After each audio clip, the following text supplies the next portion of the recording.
के दरमियान गर्दन से थोड़ा नीचे एक गोश्त का टुकड़ा उभरा हुआ था, वाज़े अलग नजर आता था, जिस पर ला इलाहा इल्लल्लाह मुहम्मद रसूलुल्लाह लिखा हुआ था, जिसे मोहरे नबुव्वत कहते हैं। आका अलैहिस्सलाम की ये निशानी नबियों ने बयान की थी, किताबों के अंदर मौजूद थी और अहले किताब को बताया गया था कि वो नबी जो आखिरी जमाने का रसूल होगा और रब का महबूब होगा और जिसकी उम्मत सब उम्मतों से अफजल उम्मत होगी, उसकी निशानी ये है कि दो कंधों के दरमियान मोहर नबुव्वत मौजूद होगी। आका अलैहिस्सलाम की विलादत बासादत हुई तो इस निशानी को देखकर बहुत सारे अहले किताब हुजूर अलैहिस्सलाम पर ईमान लाए, जिसे मोहर नबुव्वत कहते हैं। दूसरा बच्चा जो निशानी लेकर आया, उस बच्चे का नाम है इमाम गज़ाली। क्या नाम है? इमाम गज़ाली।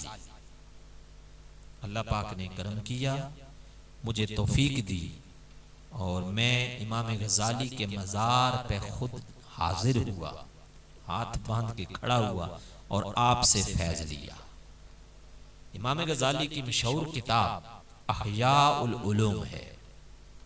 अहयाउल उलूम का बाकायदा तौर पर दर्स हुजूर शेखुल इस्लाम डॉक्टर मोहम्मद तहरुल कादरी मद्दाजिल्लाह आली से लिया और सनद ली अलग से दर्स अहयाउल उलूम का।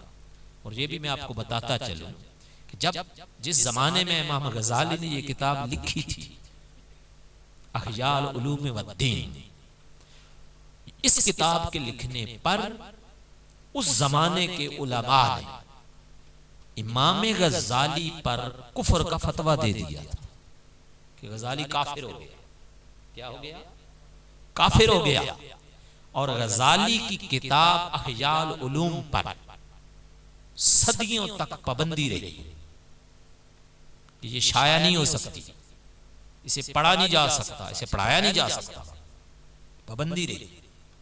अंदाजा करें कि इमाम गज़ाली, जिसे आज हम इमाम गज़ाली कह रहे हैं, और उनकी किताब पढ़कर सूफिया के अहवाल, सूफिया की तालीमात, तसव्वुफ, तरीकत और सलूक की मनाजिल हम सीखते हैं, पढ़ते हैं और उन पे अमल करते हैं। एक जमाना था जब इस किताब पर भी पाबंदी थी और इस किताब की वजह से गज़ाली को काफिर का फतवा देके दायरा इस्लाम से भी खारिज डिक्लेयर किया गया था। वो इमाम गज़ाली पैदा हुए तो असा का निशान लेके पैदा हुए। उनके सीने पर असा का निशान था। असा कहते हैं जो नबी अपने हाथ में डंडा लेते थे, पकड़ा करते थे, एक स्टिक होती थी, छड़ी होती थी, उसे असा कहते हैं अरबी जुबान। आका अलैहिस्सलातु वस्सलाम ने उनके सीने पर वो असा मारा। किसने मारा? हुजूर नबी अकरम सल्लल्लाहु अलैहि वसल्लम ने मारा और गज़ाली के सीने पर उस असा का निशान था। ये असा का निशान लेकर पैदा हुए। अब आए मैं बात खोलने लगा हूं कि हुजूर ने कब मारा वो असा का निशान। आका अलैहिस्सलाम मेराज के लिए गए। जब हुजूर छठे आसमान पर पहुंचे, शबे मेराज, तो छठे आसमान पर मुलाकात फरिश्तों की जहां हुई, छठे आसमान की नूरानी मखलूकात की जहां मुलाकात हुजूर अलैहिस्सलाम से हुई, उन्होंने आका से फैज लिया, हुजूर की जियारत की। वहां अल्लाह के एक महबूब नबी हजरत मूसा अलैहिस्सलाम की मुलाकात भी छठे आसमान पर हुई। जब मूसा और आका अलैहिस्सलाम की मुलाकात हुई तो हजरत मूसा अलैहिस्सलाम हुजूर की बारगाह में अर्ज करते हैं कि आका,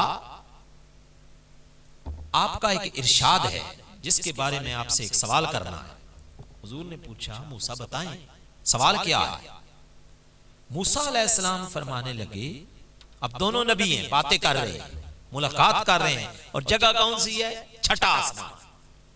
छठे आसमान पर शबे मेराज दो नबी आपस में बात करते हैं। मूसा अलैहिस्सलाम कहते हैं आपका ये फरमान है कि अल उलमा उम्मती का अंबिया बनी इसराइल, मेरी उम्मत के उलमा, ये उलमा रब्बानीयीन की बात है, उलमा सू का जिक्र नहीं है। मेरी उम्मत के उलमा बनी इसराइल के नबियों की तरह हैं। यहां का अंबिया का जो है तशबिया के लिए है, उनकी तरह है। मूसा अलैहिस्सलाम अर्ज करते हैं कि क्या आपने ये फरमाया, आप ही का कौल है?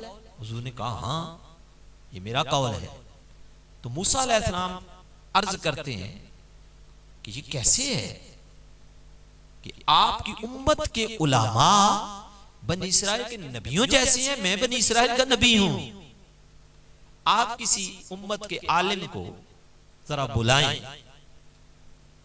मैं उससे मुलाकात करूं, कोई बातचीत करूं। आका अलैहिस्सलाम छठे आसमान पर है। हुजूर ने तवज्जो की अपनी उम्मत के उलमा पर, जो उलमाए रब्बानीयीन है। जब तवज्जो की तो निगाह मुस्तफा गजाली पे जा टिकी। इमाम गजाली को कहा गजाली जरा आ, रूहे गजाली को कहा। भाई देखिए जिस्मानी तौर पर नहीं, इमाम गजाली की रूह को हमारे आका व मौला ने छठे आसमान पर कहा गजाली आ, जरा मूसा तुझसे कोई कलाम करना चाहते। इमाम गजाली की रूह जिसमें मिसाली वहां तश्कील पाता है, ये अलग एक इल्मी बहस है।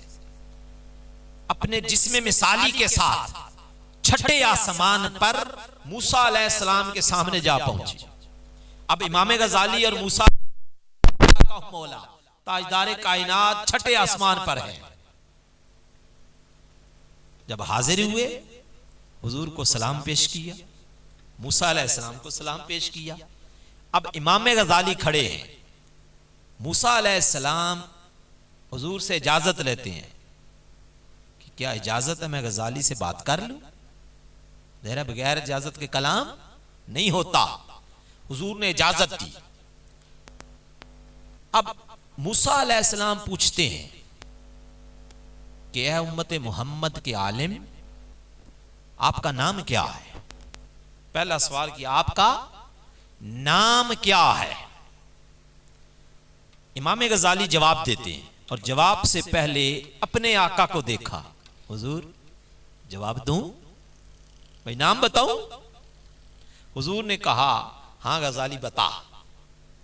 इमाम गजाली कहते हैं ए अल्लाह के नबी मूसा अलैहिस्सलाम, मेरा नाम मोहम्मद बिन मोहम्मद अल गजाली है। उन्होंने पूछा तेरा नाम क्या है? जवाब दे रहे हैं मोहम्मद बिन मोहम्मद गजाली। 4 लफ्जों का इजाफा कर दिया। अपना नाम बता दिया, बाप का बता दिया, दादा का बता दिया, अपना लक़ब भी बता दिया कि मेरा नाम मोहम्मद, मेरे बाप का नाम मोहम्मद, मेरे दादा का नाम मोहम्मद और मैं गजाली हूं। मूसा अलैहिस्सलाम कहने लगे, क्योंकि जलाली नबी है, जलाल में कहने लगे कि ओ रुक, मैंने सिर्फ तेरा नाम पूछा है, ना बाप का पूछा, ना दादे का पूछा, ना लक़ब पूछा। इमाम गजाली अपने नबी के सामने हाथ जोड़ते हैं, हाथ जोड़ के अर्ज करते हैं आका इजाजत है मैं मूसा को जवाब दूं? हुजूर मुस्कुरा दिए कि गजाली जवाब दे। इमाम गजाली छठे आसमान पे मूसा अलैहिस्सलाम को कहते हैं, ए मूसा तुम्हें याद है जब आपको हितूर पे गए थे, तो कुरान मजीद सूरह त्वाहा के अंदर वाकया मौजूद है सारा। जब आपको हितूर पे गए थे, अल्लाह ने आपसे एक सवाल किया था, वमा तिलका बियमीनिका या मूसा, ए मूसा ये तेरे दाएं हाथ में क्या है? सवाल रब ने पूछा था तूर पे, आप खड़े थे, रब था, कलाम हो रहा था, रब ने पूछा था मूसा तेरे दाएं हाथ में क्या है? आपने पता है जवाब क्या दिया था? आपने कहा था काला हिया असाया, अतवक्काहु अलैहा व अहुश्शु बिहा अला गनमी वलिया फीहा मआरिब उखरा। आपने कहा था बारी ताला ये मेरा असा है, इस असा से मैं अपनी बकरियों के लिए पत्ते दरख्तों से झाड़ता हूं, इस असा पर मैं टेक लगा के खड़ा हो जाता हूं, इस असा से कई और काम में ले लेता हूं, बड़े फायदे का मेरा यह असा है। रब ने तो इतना पूछा था ना तेरे हाथ में क्या है, तो जवाब इतने ही काफी था, ये असा है। ये क्या है? असा है। आपने क्यों कहा था मैं इस पर टेक लगाता हूं, इससे पत्ते झाड़ता हूं, इससे कई दीगर काम भी ले लेता हूं? इसके फवायद क्यों गिने थे? मूसा अलैहिस्सलाम ने फौरन कहा वो इसलिए गिने थे कि रब मुझसे कलाम कर रहा था। मैंने कहा बड़ी जात मुझसे मुतकल्लम है, मैं उससे बात कर रहा हूं। उससे बात करने में मजा ही इतना था, जी चाहता था मजलिस खत्म ना हो, बस यार बातें करता रहे। इसलिए मैंने बात को थोड़ा लंबा कर दिया था। गजाली ने कहा ऐ मूसा तेरे सामने तो रब था, मेरे सामने रब का यार मूसा खड़ा है, मैं यार के यार से बातें करता हूं, इसलिए मैंने भी बात को लंबा कर दिया, मजा तो मुझे भी आ रहा है। इतना कहा मेरे आका मौला खड़े थे, चूंकि नबी नबी था, आका ने आगे बढ़ के गजाली पे असा मारा, कहा गजाली रुक अदब की जा है, गजाली रुक अदब की जा है। वो असा हमारे आका ने छठे आसमान पर शबे मेराज गजाली के सीने पे मारा था, गजाली रुक अदब की जा है, मूसा नबी है, रुक जा।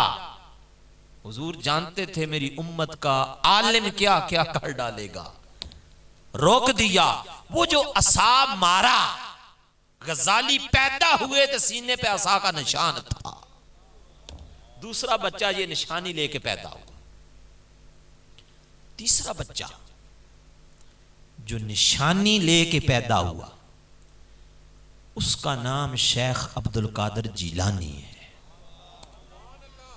11वीं वाले पे जिनकी हम महफिल सजाए बैठे हैं, जो आज की महफिल का दूल्हा है, जो आज की महफिल के रुए रवां है, जो आज की महफिल में सारा अपना फैज तकसीम करने वाले।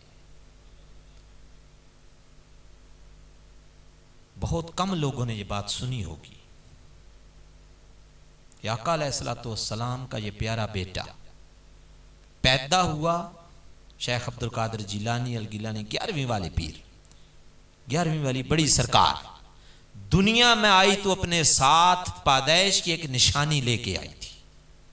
वो निशानी क्या थी कि सरकार बगदाद गौसे आजम शेख अब्दुल कादिर जिलानी अल गिलानी अल बगदादी रज़ी अल्लाह ताला अन्हु के कंधों पे कदम का निशान था, बल्कि कदमों के निशान थे, पैरों के निशान थे। कहां पे? आपके कंधों पे। ये निशान किसके थे? कदम किसके थे? ना मानने वाले बातों को नहीं मानते, लेकिन जब पर्दे उठ जाएं, अकीदत और मोहब्बत और वली के मुकामात की समझ आ जाए तो फिर इन बातों को मानना पड़ता है। हज़रात गिरामी कद्र 11वीं वाले पीर के कंधों पर कदमों के निशान थे। जब आपकी विलादत हुई तो निशानी लेके आए। कब निशानी लगी, कहां लगी, किसके कदमों के निशान थे जिनकी हम 11वीं ऐसे ही नहीं मना रहे। वो इस काबिल हैं कि अल्लाह पाक क़यामत तक के लिए 11वीं के नाम पर उनके जिक्र को जिंदा कर रखा है। उन्होंने कुछ किया है ना। जितनी बड़ी हस्ती होती है याद रख लें, इतने ही बड़े उसके जिक्र होते हैं। हर वली, यहां से आप अंदाजा लगा ले शेख अब्दुल कादिर जिलानी क्या है। हर वली का उर्स साल में एक बार होता है, मेला जिसे आप कहते हैं, साल में एक बार होता है। कि उर्स उसी दिन होता है ना कि जिस दिन उसकी वफात हुई हो, वली की विसाल का वो आला मुकाम हासिल किया हो, उस दिन उसका उर्स होता है। ऐसे ही है ना। हर वली का उर्स साल में कितनी दफा होता है? एक बार गौसे आजम कैसा वली है कि हर महीने आपकी 11वीं होती है, उर्स होता है। फर्क है या नहीं? बाकी वलियों में और सरकार गौसे आजम में कितना बड़ा फर्क है। हर महीने, और कहां होता है? हर वली का उर्स याद रख लें, उसके अपने मरकज पर, अपने आस्थाने पर होता है। जहां उसका मजार है वहां उसका साल में एक दफा उर्स होता है। गौसे आजम कैसा वली है, तेरी मस्जिद में भी 11वीं, मेरी मस्जिद में 11वीं, इनकी मस्जिद में 11वीं, उनकी मस्जिद में 11वीं। असम्बली में हर महीने साईं ज़रीफ 11वीं कराता है, हफज जा असम्बली में अलग 11वीं करा रहे हैं, मठीन में अलग 11वीं, अजहर साहब पदरी में अलग 11वीं। हर बंदा जो भी जहां भी कादरी फैद रखता है वो 11वीं करवा रहा है। ऐसा है या नहीं? तो अंदाजा करें सरकार गौसे आजम का उर्स कभी खत्म भी हुआ? या आप आज किसके लिए आए हैं, किस महफिल में आए हैं? आपको दावत देगी 11वीं शरीफ की महफिल कराने में, और चांद की आज तारीख क्या है? 3 है, और 11वीं आप कर रहे हैं। भाई 11 तो होने दें। इसका मतलब है कि सुन्नी चांद को भी नहीं देखते 11 है या 10 है या 12 है। बस प्रोग्राम रखा, आलिम से टाइम लिया, प्रोग्राम मुनक्कद कर दिया, उसी दिन सरकार का उर्स मना लिया। इसका मतलब है कि दुनिया में कोई दिन खाली नहीं होगा जिस दिन सरकार गौसे आजम का जिक्र ना हो रहा। किया क्या था? आए वो कदमों के निशान कैसे लगे, कहां लगे? रवायात में आता है सरकार जब छठे आसमान से ऊपर गए मिराज के लिए, अल्लाह के हुजूर जा रहे हैं, 7वां आसमान आ गया, बुर्राक हुजूर की सवारी है, फिर 7वां आसमानों से भी ऊपर मुकाम आ गया सिदरातुल मुंतहा का। उस सिदरातुल मुंतहा के मुकाम पर हुजूर की सवारी बुर्राक रुक गया। जिब्राइल जो हुजूर को लेके जा रहे थे वो भी सिदरा पे जाके रुक गए।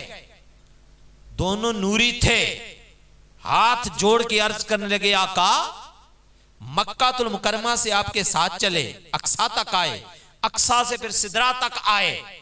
या रसूलल्लाह अगर सुई के नक्के के बराबर भी इस सिदरातुल मुंतहा से आगे बढ़ेंगे, रब्बे कायनात के अनवार और तजल्लियात का बराह रास्त ऐसा वरूद हो रहा है कि हम जल के राख हो जाएंगे। एक जर्रा बराबर सुई का नक्का क्या है जिसमें धागा आप डालते हैं, इतना भी आगे बढ़े तो जल जाएंगे, हम आगे नहीं जा सकते। आका ने पूछा भी नहीं, जिब्रील रास्ता लमकां का किधर है? हुजूर तन्हा आगे बढ़ गए। इसका मतलब है आका उन रास्तों को जानते थे, तभी तो बगैर एड्रेस पूछे पहुंच गए, आगे बढ़ गए। जब हुजूर आगे बढ़े, रब्बे कायनात ने एक और सवारी अपने महबूब के लिए भेज दी, क्योंकि बुर्राक रुक गया। एक तख्त आया नूर का, तैरता हुआ उड़ता हुआ हुजूर की बारगाह में आया। उस तख्त ने अर्ज किया, का आप मुझ पे सवार हो, अल्लाह के हुजूर जाना है, मैं आपको अगला सफर तय कराता हूं। आका तख्त पे सवार हुए, उस तख्त का नाम है रफ रफ। क्या नाम है? रफ रफ पे हुजूर सवार हुए, आगे बढ़े। फिर एक मुकाम आया, मंजिल लामकाम ऐसी आ गई, रफ रफ भी रुक के हाथ जोड़ के खड़ा हो गया, आका ये मेरी आखिरी मंजिल है, इससे आगे मैं भी नहीं जा सकता। अगर मैं आगे बढ़ा, रब्बे कायनात के अनवार और तजल्लियात का बराह रास्त इतना वरूद हो रहा है, इतना नजूल हो रहा है कि मैं भी जल के राख हो जाऊंगा। रफ रफ रुक गया, मेरे आका उस तख्त से नीचे उतरे और तन्हा आगे बढ़ने लगे। रब्बे कायनात ने ज़ुखरुफ को भेजा, हुजूर उस सवारी पे सवार आगे बढ़े। वो भी एक मुकाम पे रुक के अर्ज करने लगा, मैं भी आगे नहीं बढ़ सकता। हुजूर फिर आगे बढ़ गए, रब ने एक बुक्का है नूर भेज दिया, आकाश बुक्का है नूर में सफर करने लगे, हत्ता के एक मंजिल ऐसी आई जहां वो नूर का हाला, जिसे बुक्का है नूर कहते हैं, वो भी रुक गया। अब मुस्तफा और आगे बढ़े, जब तन्हा आगे बढ़े, सारी सवारियां नीचे रह गई। 7 सवारियां हुजूर ने उस मेराज में इस्तेमाल की थी। कितनी सवारियां? मुमकिन है मेरे बाप दोस्तों ने एक सवारी सुनी हो, 2 का जिक्र सुनाओ। 7 टोटल सवारियां आका अलैहिस्सलातु वस्सलाम ने जिन पे बैठकर सफरे मेराज किया था, जब सारी सवारियां रुक गई, बुराक रह गया, रफ रफ रह गया, ज़ुहरफ भी रह गया, बुक्का-ए नूर भी रह गया, जब सारी सवारियां जवाब दे बैठी, अब कोई सवारी न बची, आका तन्हा आगे बढ़े, आवाज आई, ए आका, मैं बेटा आपका अब्दुल कादिर हूं, मेरे कंधों पे सवार हो, मैं सवारी आपकी बनता हूं।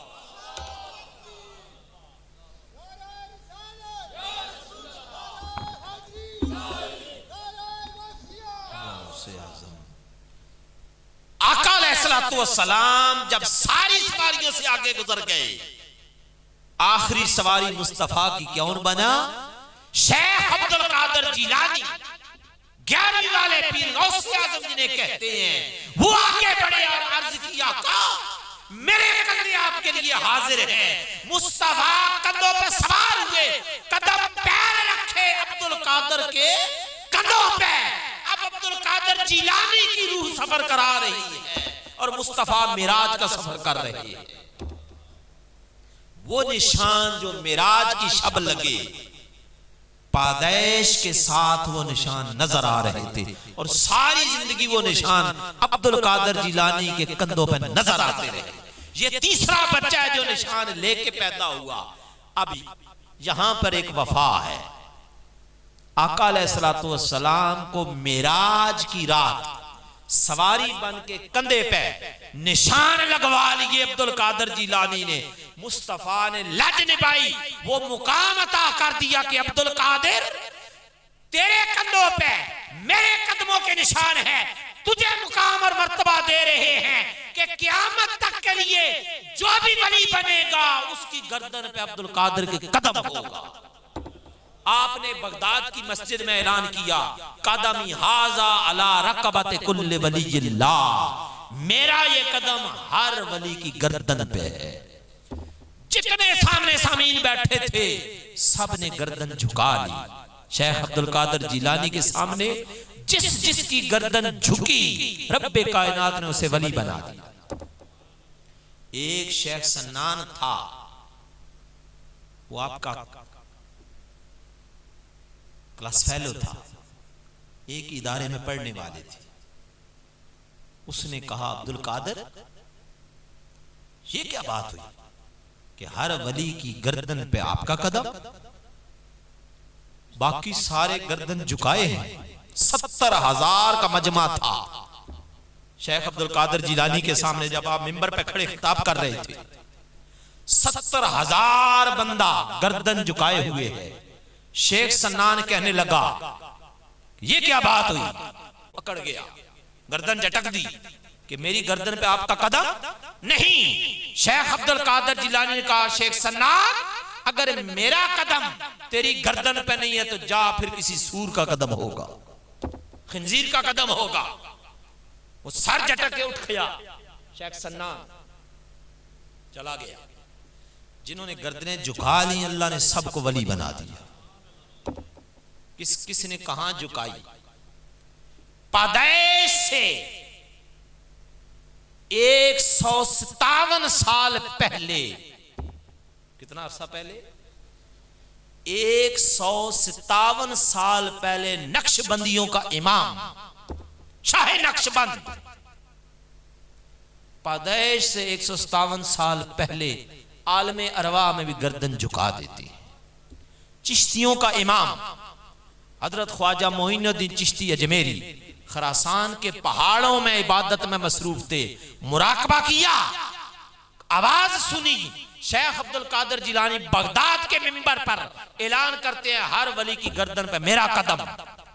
इधर ही गर्दन झुका के कहा, बल अला आईनी व रासी, फरमाया शेख अब्दुल कादिर जिलानी आपका कदम मोइनुद्दीन चिश्ती अजमेरी के सिर्फ गर्दन पे नहीं, आंखों पे भी, सर पे भी आप ही का कदम है। सरकार गौसे पाक ने हिंद का सुल्तान बना दिया। शेख सन्नान मजलिस में बैठा है, सर झटक गया, चला गया। अब सरकार के मुंह से निकल गया था कि अगर मेरा कदम नहीं तो फिर किसी खिंजीर का कदम। वो निकला, बड़े मुनाजरे उसने किए, बहुत बड़ा चूंकि आलिम था, सरकार के साथ पढ़ता था। मुनाजरे करने लग गया। ईसाइयों के, यहूदियों से, आतिश परस्तों के साथ मुनाजरे किए। हर मुनाजरा इस्लाम की तरफ से जीत जाता। पूरी दुनिया में एक शोहरत हो गई शेख सन्नान की। रूमी सल्तनत के वजीर ने कहा, आप हमारे महकमा औकाफ के इंचार्ज बने, काजिर कजाद हम आपको बनाते। आफर कबूल कर ली। जब वहां चला गया तो वजीर की लड़की पे नजर टिक गई, पसंद आ गई, मोहब्बत करने लग गया। अब ईसाइयों ने कमजोरी देख ली कि शेख सन्नान की कमजोरी क्या है।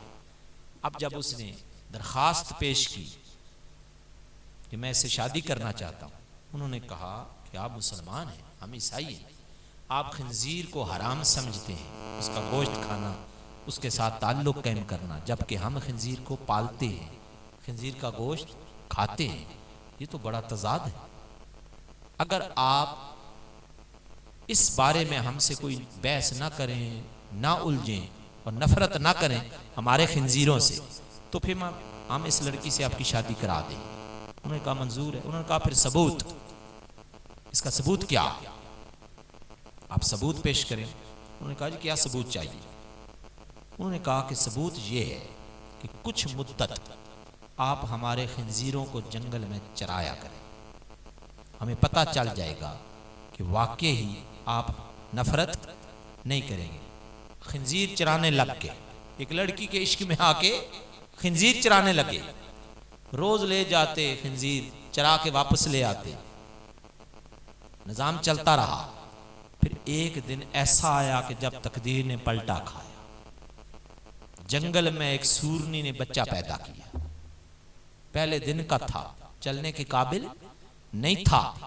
शेख सन्नान ने उस बच्चे को उठाया, घर की तरफ वापस आ रहे हैं, थक गए उठा उठा के हाथों में, चलना मुश्किल था। उसी बच्चे को कंधे पर रख लिया। जब कंधे पर रखा तो बच्चा किसका था, सूर का।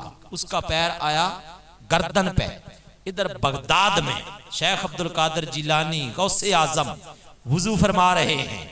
आपने इसी हालत में देख लिया कि शेख सन्नान के इस वक्त कंधे पे सूर है। वुजू के दौरान ही आपने कहा, आज मेरा एक मुरीद पलट के मेरे पास आ रहा है। वुजू के दौरान ही आपने पानी चुल्लू में लिया, जोर से फेंक के कहा, शेख सन्नान अगर तेरी गर्दन पे अब्दुल कादिर का कदम ही तो सूर का होगा, देख खंजीर का कदम कहां है। शेख सन्नान ने आवाज भी सुनी, उनके चेहरे पे पानी भी पड़ा। जो ही शेख अब्दुल कादिर जिलानी की आवाज कानों में पड़ी, उसी वक्त दिल की हालत बदल गई। वो मोहब्बत जाती रही। शेख अब्दुल कादिर जिलानी ने मुंह धो डाला था पानी डाल के। बताना ये था कि शेख सन्नान देख, अगर अब्दुल कादिर का पैर तेरी गर्दन पे नहीं है तो खंजीर का तो होगा। पलटा। उसी वक्त शेख सन्नान ने सूर को उठाया, कहा, अब्दुल कादिर तू सच कहता है, जमीन पे दे मारा। रुख किया बगदाद का, कदमों में आगे रे, कहा मेरी गर्दन पे भी आप ही का कदम है। रब्बे कायनात ने तौबा कबूल कर ली। हजरात गिरामी कद्र, ये मुकाम और मर्तबा शेख अब्दुल कादिर जिलानी को मिला और निशानी लेके आए। फिर ऐसा मुकाम और मर्तबा मिला। अब अगला नुक्ता जो मैं बयान करना चाह रहा हूं वो ये कि सरकार बगदाद का एक धोबी जो आपके कपड़े धोया करता था, फौत हो गया। अब ये बात जो मैं बयान करना चाह रहा हूं इसका हवाला है। मैं खास तौर पे हवाला उस बंदे का दे रहा हूं जो हमारे मसलक का नहीं है। मौलाना अशरफ अली साहब थानवी। कौन लिख रहा है? मौलाना अशरफ अली साहब थानवी अपनी एक किताब में यह वाकया लिख रही है। वो लिखते हैं कि सरकार गौसे आजम शेख अब्दुल कादिर जिलानी का एक धोबी था, वो फौत हो गया। जब वो फौत हो गया, कब्र में दफन कर दिया गया।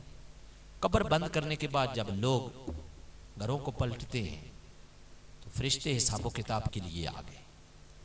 उन्होंने आके पहला सवाल किया, मन रब्बुक, बता तेरा रब कौन है।